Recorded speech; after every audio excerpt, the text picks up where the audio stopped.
ವೀಕ್ಷಕರೇ ಎಲ್ಲರಿಗೂ ನಮಸ್ಕಾರ. ಬೆನಕ ಮೀಡಿಯಾಗೆ ನಿಮ್ಮೆಲ್ಲರಿಗೂ ಸ್ವಾಗತ. ನಾನು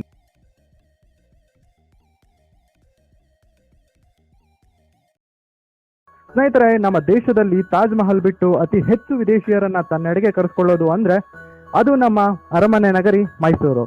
ಅದು ಹೇಗೆ ಅಂತೀರಾ? ನಮ್ಮ ಮೈಸೂರಿಗೂ ನಮ್ಮ ಕ್ರಿಕೆಟ್ನ ಕೂಲ್ ಕ್ಯಾಪ್ಟನ್ಗೂ ಇರುವ ಸಂಬಂಧ ಎಂಥದ್ದು ಗೊತ್ತಾ? ಬನ್ನಿ, ಇಂತಹ ಅಪರೂಪದ ವಿಷಯಗಳನ್ನ ತಿಳ್ಕೊಳ್ಳೋಣ.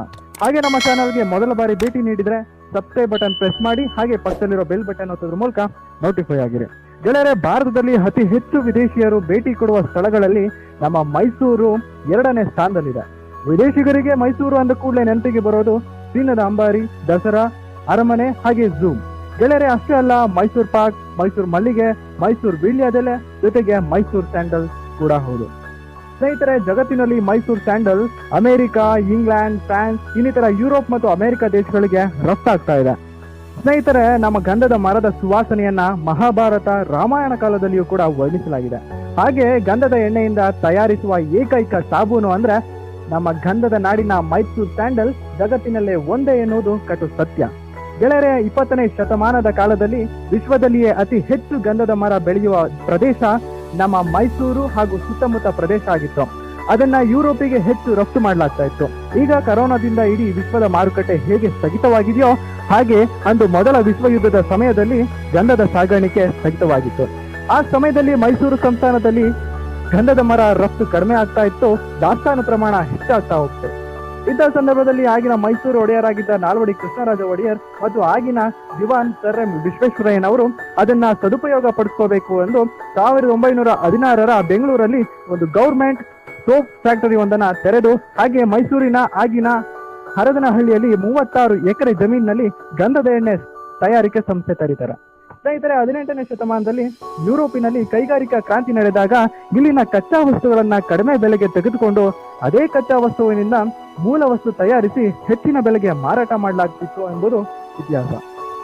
ಗೆಳೆಯರ, ವಿಪರ್ಯಾಸ ಏನಪ್ಪಾ ಅಂದ್ರೆ 1918ರಲ್ಲಿ ಫ್ರಾನ್ಸ್ ನಿಂದ ಬಂದ ಅತಿಥಿಗಳು ಮೈಸೂರಿನ ಒಡೆಯರಿಗೆ ಸುಗಂಧ ಭರಿತ ಸಾಬೂನೊಂದನ್ನ ಉಡುಗೊರೆಯಾಗಿ ಕೊಡ್ತಾರೆ.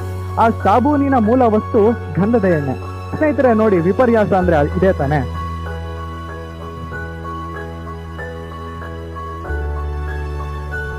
ಗೆಳೆಯರೆ, 1918ರಲ್ಲಿ ಮಾರುಕಟ್ಟೆಗೆ ಮೈಸೂರು ಸ್ಯಾಂಡಲ್ ಮೊದಲ ಬಾರಿಗೆ ಲಗ್ಗೆ ಇಟ್ಟು ಇಂದಿಗೆ 100 ವರ್ಷ ಕಳೆದು 102 ವರ್ಷ ಸಂಭ್ರಮಾಚರಣೆಯಾಗಿದೆ. ಮೈಸೂರು ಸ್ಯಾಂಡಲ್ ಮೊದಲು ಮಾರುಕಟ್ಟೆಯಲ್ಲಿ ಜನರನ್ನ ಹೆಚ್ಚು ಆಕರ್ಷಿಸುತ್ತಿರಲಿಲ್ಲ. ತದನಂತರ ಕೊಂಚ ಬದಲಾವಣೆ, ತನ್ನ ಆಕಾರ, ಗಾತ್ರ, ಪೊಟ್ಟಣ, ಸುವಾಸನೆಗಳಿಂದ ಸ್ವಲ್ಪ ಜನರನ್ನ ಆಕರ್ಷಿಸುತ್ತಾರೆ. ಸ್ನೇಹಿತರೆ, ಇನ್ನು ಕ್ರಿಕೆಟ್ನ cool captain MS Dhoni sandal ಸೋಪ್ಗೆ ಅಂಬಾಸಿಡರ್ ಆದ ನಂತರ ತನ್ನ ಸ್ಥಾನವನ್ನ ಮಾರುಕಟ್ಟೆಯಲ್ಲಿ ಭದ್ರಪಡಿಸಿಕೊಳ್ತಾ ಬಂತು. ಸ್ನೇಹಿತರೆ, ಮೈಸೂರು ಸ್ಯಾಂಡಲ್ ಅಂದ್ರೆ ಸೋಪ್ ತಟನೆ ನೆನಪಾಗುತ್ತೆ.